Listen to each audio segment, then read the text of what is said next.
Good morning, good afternoon, or good evening, whenever you are watching or listening to this, and welcome to Link Up Leaders, your direct link to leaders in supply chain and e-commerce.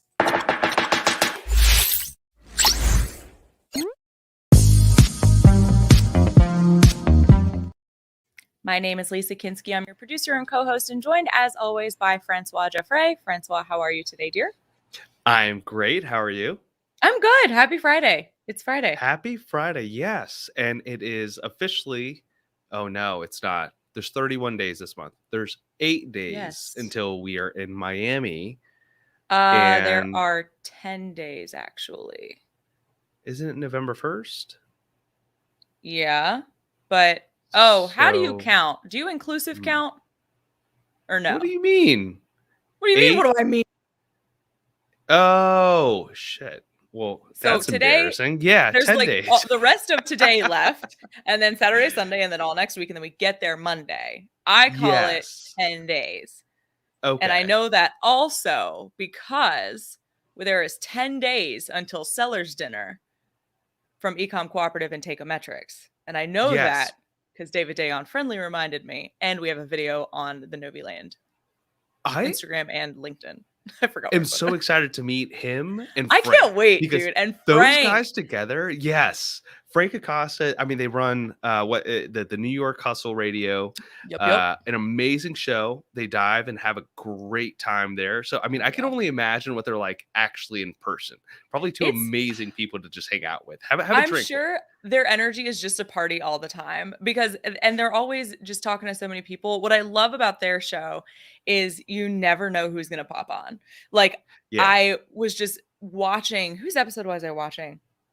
Oh gosh, it's escaped me now. But I was just watching somebody's episode and commenting, and David sends me a message. He's like, "Do you want to hop on?" I was like, "Sure, why not?" And he's done that before. He did the secret birthday surprise for Frank not long ago. It's a great show. So I'm excited to meet them. I'm excited to meet the Takeometrics team at Destiny with Sean's company. Better AMS is also a sponsor, so hoping to meet Destiny. Emma Shermer-Tremere, which we've had on the podcast. She is going to be at Amazon Powwow. I'm not sure if she's going to be at Seller's Dinner. She's a speaker at Amazon Powwow on the 2nd. Carlos Alvarez. I'm mixing everything up. The hangout. You sure are. So the hangout is on Monday. Monday from 12 to 6. Right? I think it's 11 to 6, but sure. 11 to 6 in Miami. If you look up Wizards of E-commerce, Carlos Alvarez, Miami, the hangout, it'll be the first thing that pops up. And then it's the dinner, the seller's dinner from 7 to 10 p.m.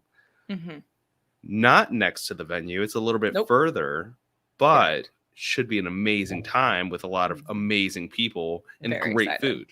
Well, what's Takeometrics' slogan for that? The tagline for the event is "Take a break, eat a steak." It's spelled the same way Take-a is. Yes. I love it. Yeah.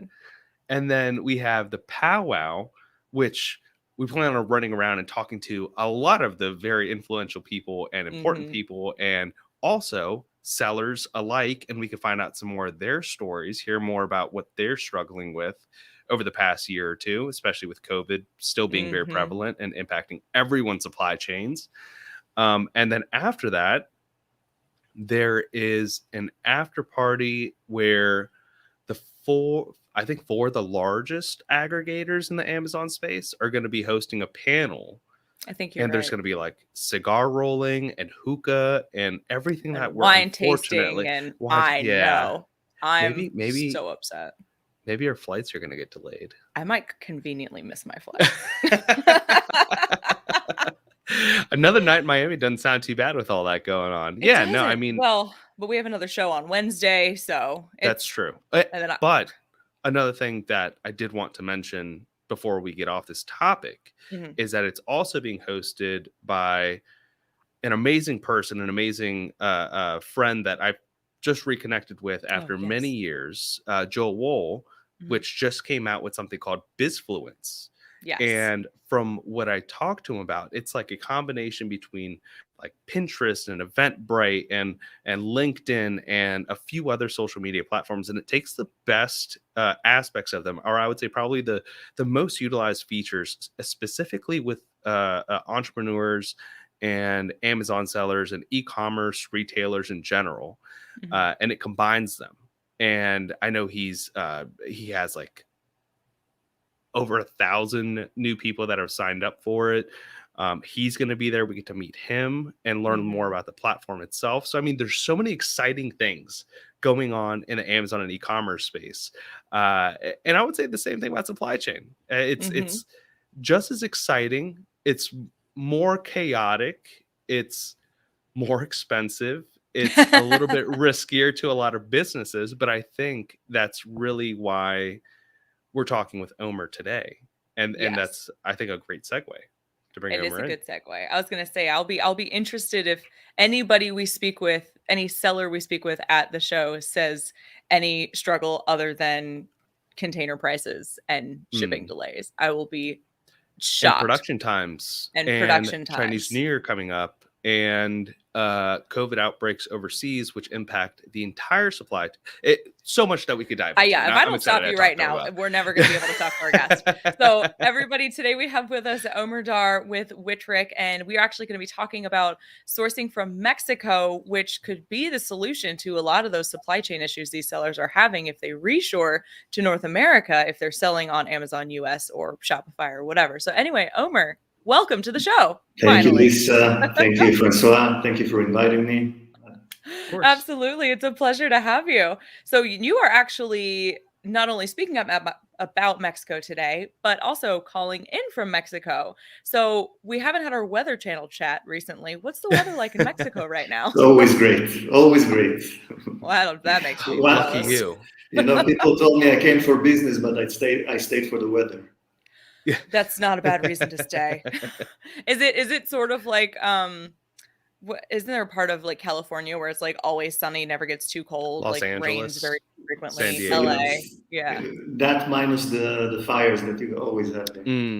So Mexico sounds like the place to go, really. Yeah, actually an hour from where I live, from Guadalajara, is considered the second, I don't know why who is the first, but the second best climate in the world.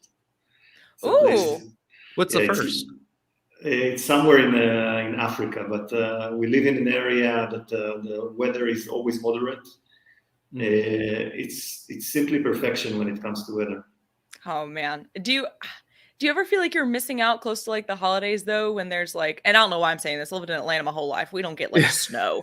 We don't get snow. But if I wake up, there's been some Christmas mornings where, you know, my mom and I are getting ready to go to the family's house and we're putting on sweaters, and then we open the door and it's like 80 degrees outside. We're like, oh, hang on, we got to change. Hang on, because it's just too hot.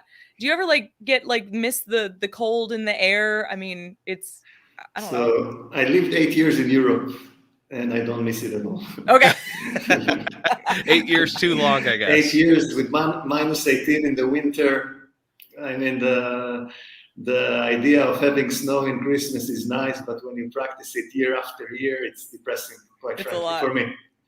Yeah. Yeah, I think that's why my parents moved from Ohio and have stayed here ever since. So they don't for sure. love messing with the cold. Hotlanta. In Hotlanta. Yeah.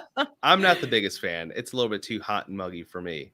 But right now it's perfect temperature. It's like 50, 60 degrees every day. So it's cold right now. Right now, no.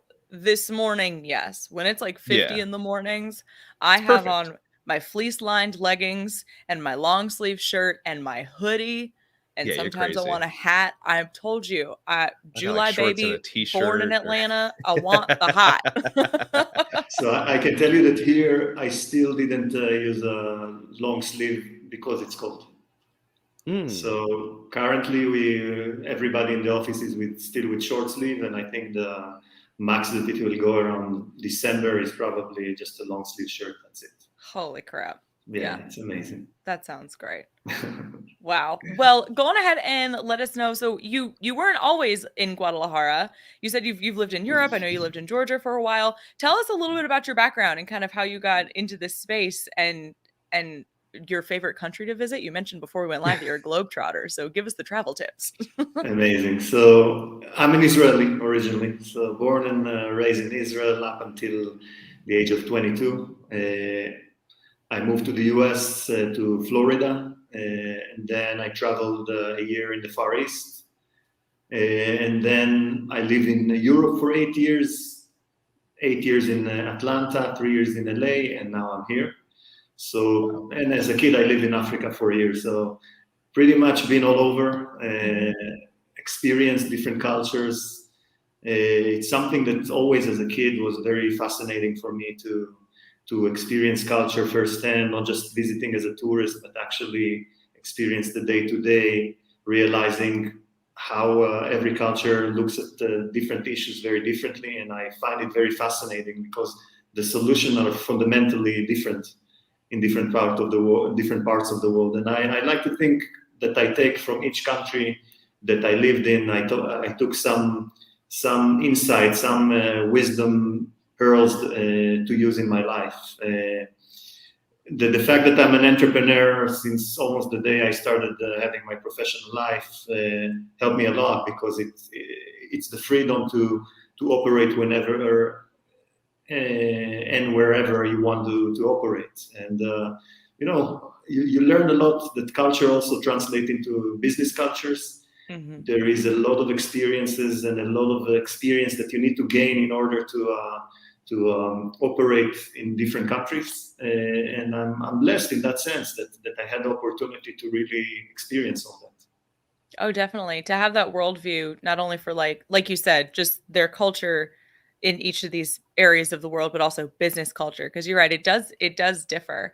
I have a very rudimentary sense of that. Working at Noviland, I have a sense of another culture. And then when I went to Italy on a study abroad, they were like, business works different here. Y'all can't act like you normally would. And we're like, oh, how do we need to act? And there was like 4 classes we took before we even left. Yeah, it's very different. Like tipping is rude in Italy, and we really offended our server because they forgot to tell us that before we went.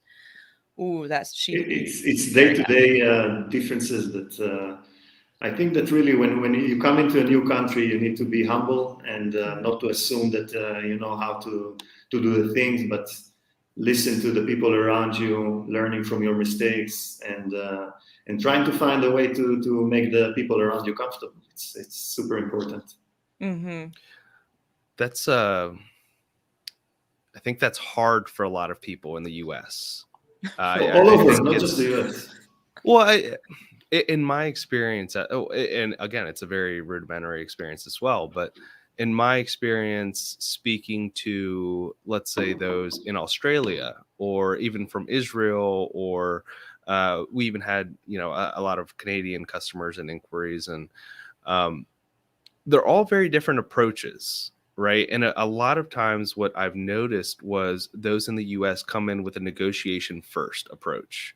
Mm-hmm. It is very transactional. It is very, I'm telling you what I need and what I want to do, and you need to do it. Otherwise, I'm going to go somewhere else. Yeah. And whereas others might be a little bit more kind is maybe the right word. It's just like, hey, how are you doing today? And, that's just the baseline. How are you doing today? And then, hey, this is what I'm looking for. Yeah, breaking bread. Mm-hmm. But yeah, what's I don't know where in Mexico, in Mexico, it's definitely like that. So again, when I came first to Mexico, I was very, very much like the American style. Mm-hmm. This is the opportunity I bring to the table. This is what I want to happen. Very slowly, I realized that the good business opportunities are coming from personal relationships. So mm-hmm. people want to learn how to trust you. And the first thing is drinking tequila together and taking a good meal together. And you need to build up your resilience to alcohol there. So, yeah. I would do poorly in Mexico. Tequila and you would do so well. Tequila and I do not agree. Now, if we're discussing business over wine, I've got that. There is also great wine in Mexico, by the way. Well, let's go. In Baja California area, there are amazing wineries. Mm-hmm. Yeah. Gosh, I have to go to California. There's wine, there's Cassandra, I gotta go. There's Cassandra. That was the second thing. That's enough. Wine and Cassandra. Well, Omar, can you tell us a little bit about your professional background? I know you've been all over the world. You are a globetrotter, and that has impacted, I guess, to even get you to where you are today. But professionally speaking, I guess, what sort of journey have you taken as an entrepreneur? Absolutely. So just to talk about my educational background. So I studied biology as a bachelor degree. And I knew from day one that I won't be a scientist. I had in my mindset that I'm going to work in the field of biotechnology as a businessman, and I wanted the background to be able to speak the same language. At the beginning, it was that journey. I did my MBA partially in Europe and then partially in the US. And my first business was actually a biotech company. We introduced in vitro devices to detect HIV and hepatitis C. And it was an interesting journey because I did it in Europe, and the regulations in the medical world is extremely hard to overcome. The obstacles are huge. And I think this was my first experience understanding that as an entrepreneur, you need to aim to things where you have the advantages. So, I was very fascinated by the ability to bring something really good to the market, but I learned very quickly that it doesn't matter how good the product is, you need to understand in what kind of environment you're operating. And then during that time, I opened a few restaurants in Europe, in Hungary. Which was, again, a great experience because I learned that food is very emotional, and I'm not an emotional person. And as I told you, I'm very Israeli, very direct to the point. And it took me a while to understand that I need a business that is more fit to my emotional intelligence and my ability to communicate with people, which for some people will look like I'm a bit more too direct than I should. Later on, I moved to complete my degree in my MBA at Emory in Atlanta, and that's the reason I lived in Atlanta for a few years. And I opened a business called Social Box. It was an experiential marketing tool that we developed and we had patents on. It actually went pretty well. We went all over the US. We even sold the idea to Bermuda and to Australia, which again gave me the opportunity to travel all over the US, to Australia, spend some time there. And it was a great experience because we used to work with the NBA executives, served the Coca-Cola for many years. So we worked with really huge companies, and it was an amazing journey. One of the things that I did face there is production of our. We had some sort of booth, and this was the first time I actually had the experience of working with a manufacturer, which wasn't a good experience. It was very tough. We didn't understand the process. We paid way over what we needed to pay. And I think that, when you connect the dots in your life, probably this experience led me to where I am today, because these difficulties as a small business, having to produce in very high prices inside the US and not getting all the support was a life learning lesson for me. Finally, I moved to LA at some point. This was the first time I actually worked for somebody. I worked in a logistic company. As part of my journey there, I arrived to Mexico, and this was actually my first introduction to Mexico as a country for business, with a good business opportunity. That was the journey up until that point. So that was the background, moving all over. Well, let's take a step forward then. Where does Witrick come from? What do you guys do? And then we'll get a little bit more into kind of the Mexico portion of this, the sourcing from Mexico, the manufacturing. Amazing. So when I arrived to Mexico, my goal was to actually open an office for the company that I was working for. So I came up with an idea to reduce our HR costs. It was a pretty big company, so we made a move to Mexico. I spent quite a lot of time, opened the office here. We started hiring people, and we realized that it was an amazing, cost-effective decision. We were able to save a lot and get better quality in some cases, and actually more hours of operation. So it was a really great decision. And then I realized there is a potential there, not just for one company, but for many companies. So I moved into actually doing it as my own business. We started with a few companies. We grew up, and at some point, our client demanded manufacturing solutions. So it was a kind of a journey that brought us this opportunity.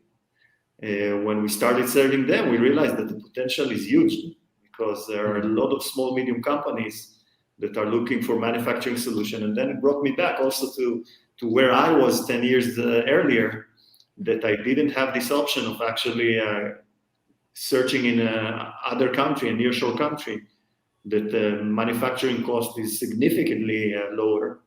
And I had to compromise, especially, as a small business doesn't have all the money to pay for manufacturing. I had to compromise and take a big chunk of what we are making in order to produce in the US. Today, when I'm doing WeTrack, so we are definitely aiming for small, medium companies. We realize that there is a gap there that is, up until now in the Mexican market, there is no real solution apart from WeTrack. And the idea was to create a kind of an arm to local, to American, Canadian companies or European companies that are small to medium size, that don't have the resources to do their market research themselves. And they need foot on the ground that will actually give them the solution, the day-to-day solution, the quality control, the vetting of the manufacturer, and the project management of the production. And this was the second step. The third step that we are now actually in the midst of it is we realize that a lot of those small, medium companies are looking to extend their market reach to Mexico. It's 130 million. The size of the market is 130 million people. It's a huge market. 3 major cities that are, you have purchasing power that is very significant. And so we developed a 3PL solution in Mexico. And the idea behind all these 3 companies that we have right now in Mexico is that we are trying to help entrepreneurs achieve their dreams, fulfill their dreams, while helping the local community. So it's very important for us. And you can see it in the office, in the people that we hire, in the manufacturer that we source. All of those, we make sure that there is that they hire locally, that they treat their employees in a good way, that they take care of them.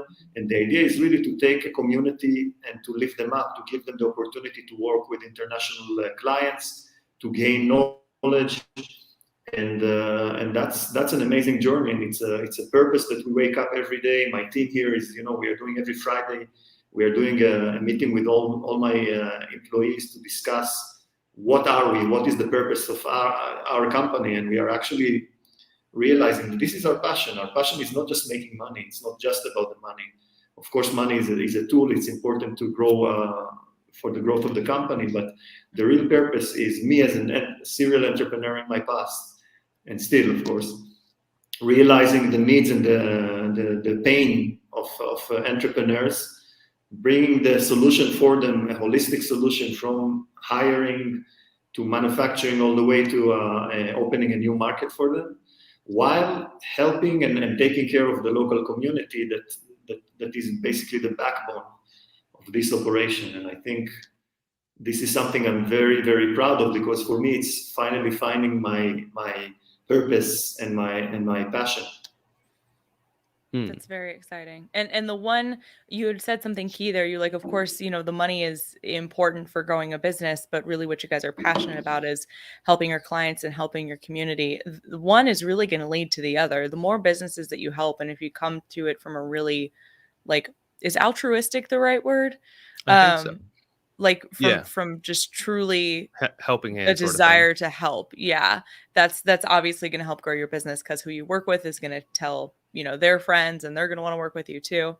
So are you helping? You said that a lot of these businesses you're working with are looking to expand their markets into Mexico. Are you talking about selling in Mexico, or also manufacturing in Mexico, or both? Manufacturing, definitely. This is what we do in WeTrack, but our company Forderline is definitely helping them to do the last mile solution. So once they finish production, we move their products to our warehouses and do the last mile solution. So making sure that their clients can get it. And you know, we started with a certain type of company that is doing, that I actually learned a lot from. It's called The End. It's an amazing company that is producing cards that are basically questions between a couple that sit down, and very deep questions. And I had a conversation with the CEO, and he really built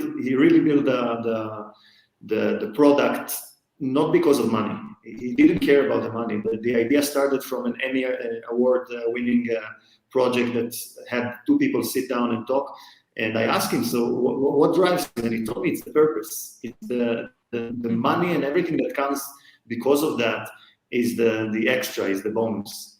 But the reason I'm waking up every day is actually because I'm doing something that changes the world. And you know, when we look at what we're doing, the big companies realized long time ago that China is diminishing. They realized that you didn't see it at the end of the corona. It started 5 years ago when the administration changed in the US. The Chinese took a very calculated decision. They realized, and it's not just coming from the US, it's now both sides. So the Chinese realized at some point that the American client is not a stable client. So they put all the American clients on the back end of their production. That's the reason why you see a lot of the shortages. People just like Corona is the reason for what we are seeing today, but this trend started 5 years ago. Before Corona only elevated it, and what we see today is the peak of a problem that started 5 years ago. So, in essence, and not to challenge it, but I guess which factories or which types of lines are you seeing where they were putting U.S. production on the back end? From the small medium companies, a lot of complaints you heard in the last few years. Just imagine the tariffs that you saw when the Trump administration went in. So the cost of production suddenly jumped. It's not just the supply chain that now we see there is an issue. The issue was also the tariffs that were imposed on consumer goods that came from China. So the trend didn't start with COVID. The trend started before. Of course, in COVID we saw an emphasis that it's because of the supply chains problem that we know, and we can talk more about it later. But the essence is that the big companies already made the move. They started doing the move years ago when they realized. You see the automotive industry, the aerospace industry in Mexico have grown in the last even 10 years, not just 5 years, but they realized that nearshore production makes much more sense. If I'm selling in the US, producing in China, where we are not sure the stability there in terms of the trade, doesn't make sense for the long run. But they have the resources to move from China. They had the resources to send their teams and to build their factories in different areas. It's not just Mexico, by the way. It's Romania, it's other countries in Asia that have seen a growth in the last few years. But in essence, the small, medium-sized company that are producing in China are stuck. So, and I'm seeing it today because they approach me. And they were stuck because for them to move the operation or the production from China is a very, very costly move, because they don't have the resources to send people and to do the market research and where do I produce? There is no clear cut. There is no another China. There are there are different options, and per industry it's very different where you go. So I think that when we realized that potential, and we got the feedback from our clients, we realized, wait, there is a huge opportunity here. It's on one hand, it's an obstacle for small, medium companies, but for us, that we are not looking to play now in the big league game with the companies that are doing the services for the huge companies. We are the only one in the market that can offer that service for small, medium companies. So companies that are coming to us from an idea phase, all the way to companies that have production in the US or in China, that are looking to do some kind of a change. But we have multiple clients that are either just come with an idea. For example, we have multiple clients in the apparel world that are coming with just the patterns. And they're telling us, this is what we want to produce. So we hook them up with the manufacturers. We do completing the tech pack, for example, and going to manufacturing.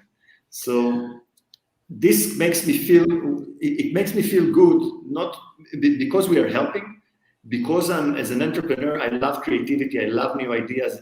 It makes me feel like I'm alive every day. So I get to see tens of great ideas every week, really amazing ideas, and connect to the ones that I feel that have the place to be produced and moved here. So it's amazing. Now, an interesting point in regards to the bringing a pattern or a concept or idea to a manufacturer and then producing the tech pack. Now, is that something that creators and entrepreneurs need to pay for upfront? I guess, what is the process? Obviously, it sounds like you have a level of experience of working with Chinese factories. I'd love to understand the differences of working with Chinese factories, or maybe the generalization of Chinese factories versus Mexican factories. So I think one thing that will be very simple to explain is how Chinese are producing. So Chinese, if you have a T-shirt, I'll give you an example. They produce the same T-shirt 10 million times. So they have a guy that do this in, and they have a guy that do this in, and it moves one by one. In Mexico, it's much more customized. What do I mean by that? Is that you bring smaller projects, whatever you really want. So it's your ideas that there. You don't have like a menu that you choose from and you just build on the economy of scale. But you're saying, this is the type of shirt that I want to create, and they will have one person doing the patterns, one person doing the shirts, or a group that are doing the shirt. But it's not the same scale as the Chinese one. So I think this is, if you look at the main difference for entrepreneurs, I think that producing in China is you have to abide by what they dictate to you. So they tell you, this is what I have, choose from this menu. In Mexico, it's very different. You are telling me, this is what I want, and they will work. And of course, there are, the differences is in quality. The differences are in maybe pricing a bit. But for entrepreneurs to start moving their idea forward, I think Mexico is much, much better. So yeah, that's how I see it. And that makes sense, especially when, you have an entrepreneur that has a new or innovative project. And I know there's one T-shirt brand, for example, I see it all over TikTok. I'm pretty sure they produce in Mexico. At least they were when they were smaller. And I'm assuming, there's always trade-offs, right? Typically, if you're looking at larger, and it's all economies of scale, you're looking at larger production cycles in China, it's going to be shorter lead time, it's going to be lower pricing, but you do have the risk of the entire global supply chain, right? Versus Mexico, you might have more of a level of customization. It might be a little bit more expensive. The lead times might be a little bit longer, but what you make up for in production, lead times increasing, you make up for in the transportation times also decreasing. So it makes a lot of sense. But in regards to going back to sort of that, bringing concept to production and creating a tech pack, or creating a tech pack before production even, is that something that entrepreneurs typically have to pay for the factory to design? Of course, it depends on the industry, but typically, yes. But if you compare it to, I had teams, we are working in different industries, from electronics to apparel to printing, woodwork, and in all of them, there is a certain concept that you bring to the table. So you bring maybe a drawing, you bring an idea that you have, some kind of references, and depending on the stage that you are in, the treatment is different. Now, the cost of doing something like that compared to the US is a fraction. Because the cost of hiring, for example, an industrial designer or a fashion designer in Mexico is a fraction of the price of doing it in the US. So the ability to create the idea from A to Z is much more cost effective doing it in Mexico. And I think the major issue that I'm facing is at the beginning that entrepreneurs they don't understand that the talent is all over the world. You don't have to have an American passport to be able to design. And many times I'm guaranteeing to them, I'm telling you, unless you approve of it, don't pay.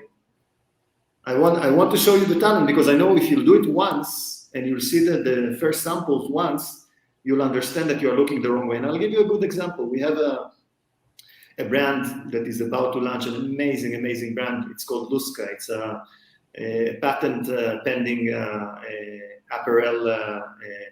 It's a fashion brand. Mm-hmm. That they have. It's a bodysuits for women, very high end, with a magnet that attaches instead of hooks or the clips that you usually have. Maybe Lisa will know. I didn't know about the issues. Yes, that is very interesting. It's amazing thing. And for a year and a half, they were trying to produce, to create the patterns and samples in the US, in New York. They paid tens of thousands of dollars to do it, and they could never reach the actual product. And they arrived to me almost desperate. And in a month and a half, we did samples for them that they couldn't get in a year and a half. Wow. And we are actually now in the mass production of it. They are going to launch in a month. And they are so excited. They already were able to contract with distributors all over the world. This is going to be in a year or two. Maybe everybody will hear about this brand. It's really one of those brands that will be a unicorn at some point. But and spell the name of the brand? Luska, Lusca. Remember the name. I'm sure that either the technology or the brand itself will reach all over the world. Okay. And this is one example of having the entrepreneur, as an American, she thought that producing it in New York, in the center of fashion world, one of the fashion capitals. Yeah. Not. She went down to Mexico, and this is where she found the solution. And we are actually developing right now Luska 2.0, which is a change on the patent itself, even better version. And the excitement around what we are doing by the consumer, by the distributors that have already sold the sample is unparalleled. So the talent exists here. We have a talent. This is, my first company is HR. So we have the talent base. We can recruit anything from engineers to industrial designers to fashion designers, anything that you're looking for, all the way to the manufacturing, that we take those ideas and we translate them into products. And you've said, we've mentioned a few apparel things, right? Like the t-shirts and the Luska, the bodysuits. I think one of the greatest appeals to sourcing in China, or maybe just in Asia in general, is the wide variety of products that you can have made. Are there any specific products that really are any type of product or material that Mexico is really strong in producing? Is it those textiles or is it more of the woodworking? So I'll discuss only for small, medium Sure. businesses. Obviously, for the larger industries like automotive and aerospace, there is a lot of opportunities here. But I want to focus on my audience, my target group. So for my target group, you can find many industries. You can find from apparel that is super strong, electronics, printing, woodwork, glasswork. We are doing a project for gloves, for motorcycle shoes. So all of it exists in Mexico. It's a manufacturing country. I think that when you are looking at China today they're dropping. I don't think that the opportunities that you had there 15 years ago exist in the same way today. I think that the whole world of manufacturing is shifting, not necessarily only to Mexico, but as I mentioned before, to other countries, Vietnam, Romania, other Asian countries, India, and Mexico is one of them. And I think that what you will see is maybe different is in specialization in different countries. And I mentioned now what Mexico has to offer from my experience. And you need to take into consideration that if you are producing for the US market, Mexico is a huge advantage, not only because of the cost of manufacturing and high quality and the industries that I'm talking about, but short delivery times, because of the proximity, the ability to jump on a plane and in 3 hours to be in the factory if you need to do any kind of changes. The trade agreement, the USMCA agreement, what you used to call the NAFTA, if you remember, is definitely allowing American businesses to bring the product custom free. And of course, the cultural resemblance, so the Mexican culture is much closer to the American culture.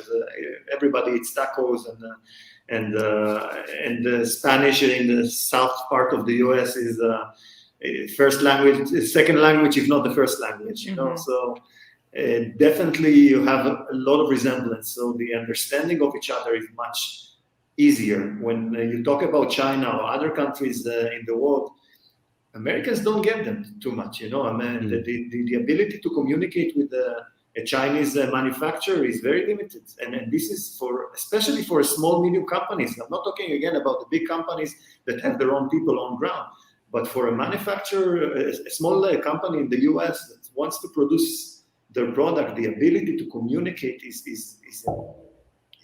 enormous. The frustration it's caused when there are misunderstanding, that the time zones that are so different that you need to pick up in the 1 a.m. A call in order to resolve something. It's a hassle. In Mexico, same time zone. It's very easy. That is a big benefit, for sure. I mean, I think to the point of China and Mexico does seem extremely small business friendly. Particularly everything that you're describing when it comes to relationships, same time zone. Some of that might lack, I would say, more of the international business relationship experience that they need essentially to work with China. China's a very mature industry, right? It's a very enterprises have been using China for shifting their production out of the US, out of their home countries for years, for decades. And I think China is still learning to adapt with small and medium businesses, and it's going to take a while, right? It's a big mindset shift. There you go. Came out very wrong. Yeah. My personal view, I don't think China is going to that direction. China is not aiming to become in the future solely a manufacturing country. You see changes I remember when I was studying my MBA, CIBS was one of the best schools in the world for business. So I was debating whether I should go to China to do my part of my MBA or go to the US. The reason being is that the Chinese realized a few years ago, maybe 10, 15 years ago, they already realized that the future is not manufacturing. If they really want to dominate the world, it's high tech. And today, the amount, and you see it in the American universities, you see it Chinese universities that are now top-notch universities. They shifted their attention into growing a class of educated specialists in order to take over the technology world. And my prediction in a few years, we'll see Silicon Valleys in China. The biggest lot of patents will come out of China. They shifted. It's not the China that we are used to think of. The infrastructure is already there. Their technology has a lot of focus because it's a very the government there is in control much stronger than the U.S. Than the federal government. In the U.S., they have abilities to move and shift the country and steer the country to the directions that they want. And I think that their agenda is definitely focusing on more lucrative areas such as technology. And that's why my prediction, they are not focusing on the small, medium businesses. I think that this will go to countries like Mexico that are a bit more, that their labor costs are much cheaper and will continue to be more cost effective than China. The Chinese labor cost, I'm sure that if you look at the trends today, you'll see it 10 years ago compared to today, there's no comparison. And this will only continue like that. Yeah. And I mean, the culture shift itself, even I was just having a conversation with my boss the other day of the more traditional 996 mentality. It's still there, right? But it's starting to change. It's 996. We've talked about this before, but basically it's a big work mindset of working from 9 a.m. to 9 p.m. 6 days a week. And doing that essentially for the entire year. Obviously, there's a lot of holidays that are meant to break this mentality or meant to really give them that longer extended break. But that's an interesting take and hypothesis. I mean, I've definitely seen them growing with tech, growing with innovation, but expanding. So they have, for example, the Belt and Road Initiative that's really pushing out manufacturing and infrastructure out west, right through all the countries that lead to Africa, essentially. So it is going to be interesting to see where that goes in the next few years. But one thing that I think a lot of business owners have in question is what sort of price differences and MOQ differences do they see when they compare, for example, approaching a Chinese factory, or again, just generalization, but a Chinese factory versus a Mexican factory? So the minimum order quantities, I think definitely you can, and again, I don't want to generalize, but I think you can definitely find lower MOQs in Mexico. That said, again, I need to emphasize, when you get to Mexico, you start with a certain type of a manufacturer. If you grow, of course, there are bigger manufacturers in Mexico that will take your work. So many of my clients are going through several manufacturers in their business life. So they start with the more mom and pop shop kind of manufacturer, and they go to those very professional ones as their economy, as they grow in numbers of units that they produce. What was your other questions? So the one you asked about, you talked about pricing. Pricing-wise, again, depending on the raw materials. So, for example, plastic. Plastic today, the resin production is in China, for example. So, unfortunately, the production itself is more cost-effective in Mexico, but because of resin prices in China and the shipment and everything, then the price is slightly higher.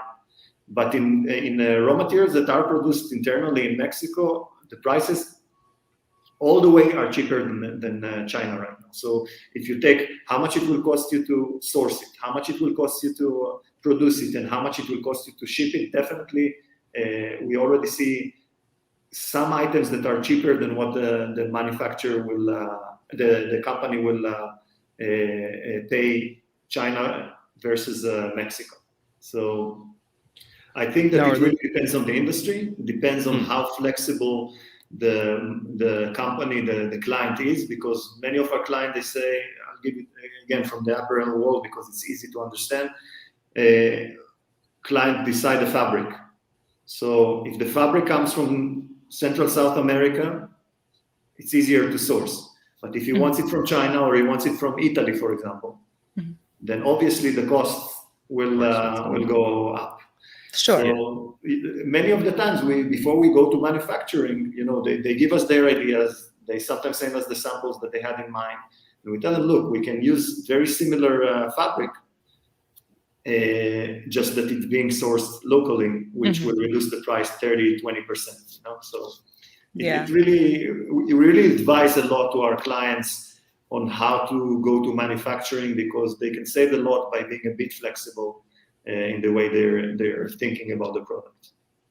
What about like product protection coming out of manufacturing in Mexico? Because everybody's always worried about like getting a triple N and like, if their factory steals their product from over in China. And we've talked a little bit with Megla Bardwaj and Margaret Jolly about this in India. So I'm curious what your take on it is from Mexican manufacturers. So definitely, the Chinese trauma of IP, stealing your IP, is very rare in Mexico. So first of all our clients, we sign NDAs. We sign NDAs with our manufacturers, but as a general rule, it's not China. It's simply you don't see this kind of mentality of copying in Mexico. It's something that is very, very Chinese, because they're more entrepreneurs. They are more, they see something good. Okay, let's do it ourselves, 50% cheaper. But in Mexico, it's almost like I never saw anybody that is looking to do that. They get the project, they are appreciative of the project, they focus on it, and they move forward to produce it, but they don't have their own aspiration to open their own brand and copy it. Gotcha. Well, and I mean, to be fair, it's the concept of NDAs and triple N agreements, which are the non-use, non-disclosed, non-circumvents, for anyone that doesn't know what a triple N is, are iffy, right? It's kind of like it's as valid as a handshake. I mean, in my opinion, you absolutely let's right. say you have 5 people signing an NDA. Well, how the hell do you know which one of them stole your idea and gave it to someone else? I mean, it's so odd that someone is relying on a piece of paper to protect this billion-dollar idea potentially that they have. I mean, that gets even into a more philosophical discussion of like how we're ruled by laws and like societal norms, and like you don't actually have to stop when the light is red. Like I think we could get really deep into that. But I mean, what's your take on? I mean, product protection in general. I think you, to a certain degree, but I think you're absolutely right. I think that I can see it with a lot with young entrepreneurs or beginner entrepreneurs, that they insist on every point in the NDA, and they send it from the lawyer. They spend hundreds of dollars, and I talk to the lawyer, and I know the lawyer is trying to do his best to get his best to justify what he's getting paid for, and I play along. I understand it. I was there. I understand how this game is working. But in an essence, it's not easy to enforce it, especially in any country. Even in the US, it's not easy. How the process of proving it is very difficult. To go to litigation is not. It's very costly process. So entrepreneurs, they don't have the money to go to litigation. Even if the system is besides them and they are right and everything is according to what they're saying, the process of litigation is super complex. I remember as an entrepreneur myself, when I had a patent, not even NDA, I had a patent. And at some point after a few years, I realized somebody copied us.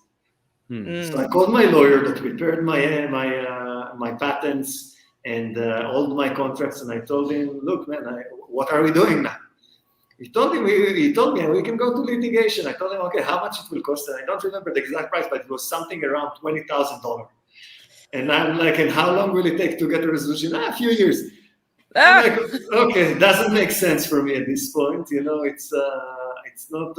So anyway, long story short, the idea of contracts and patents is all nice and good.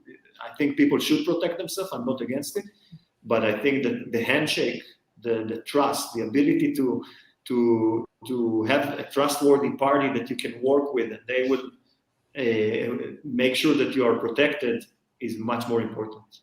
And I think this can be achieved by speaking to the people, getting references on them. And I think that us as a company, when I speak with my clients, I always tell them, look, you can talk to this, and that, and ask about us, and see how we operate in front of the manufacturer. And all my manufacturers have been vetted by us. So we are making sure that these are not just high quality on time, but that there are no hidden skeletons. And of course, it's not always a perfect process, and you need to be connected to your emotion and to your gut feeling when you are doing this kind of business.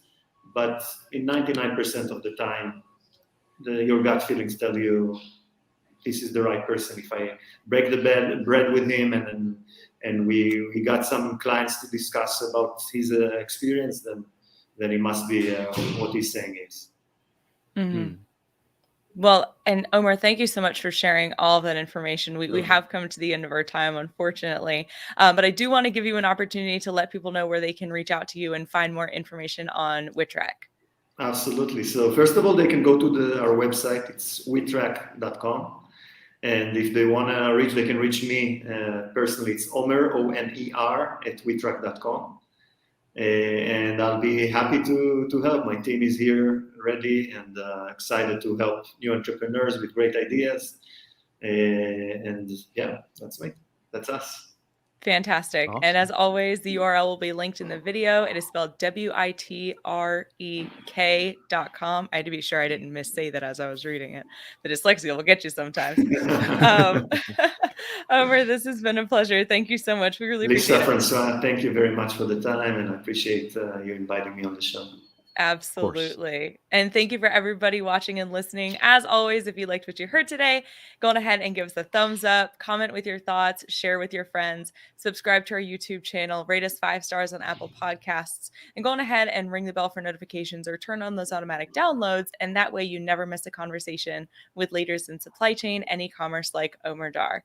Thank you everybody so much.